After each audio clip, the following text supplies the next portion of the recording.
Hello hello समस्त को तो आज थी सांब दशमी आ सका सका मुठिला देखिली आम घर स्टार्ट होता प्रिपरेसन सांब दशमी आम जेजेमा सब परिवा को भल भाव में काटुला तो जेहेतु सी आम घर प्रो ए सब जिन कर सब जिन करने बहुत ही भल लगे तापर से मत कहला तू कौन पाई बेकार टाइम वेस्ट कर कि गोटे कम तो करनी से मत देते पुदीना पत्र छड़ाई तो मको बहुत भल भाव में छड़ाई होपफुली गोटे ही कम जोटा कि मत बहुत भल भाव में आसे आ बहुत भल भाव में भी करी तापर मु जो वीडियो देखुं जो गाजर और बीट थुआई सब जिन मुझे काटिनी ये सब जिन मो जेजेमा ही काटी आपको मु बस मम्मी की ट्रांसफर करने जाऊँगी तापर आज लंच टाइम मो पीसा आज माने मो अंकल मो मामा दीदी आउ ता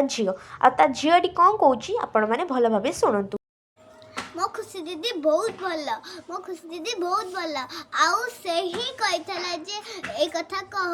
आ लाइक शेयर सब्सक्राइब कर देबे नले नाही तापर हो जाइतला पूजा टाइम देखंतु तापर आम पूजा भल भाव सर जाइतला आमे माने सब मिसिक खाई तो आज tata bye bye see you all next video रे।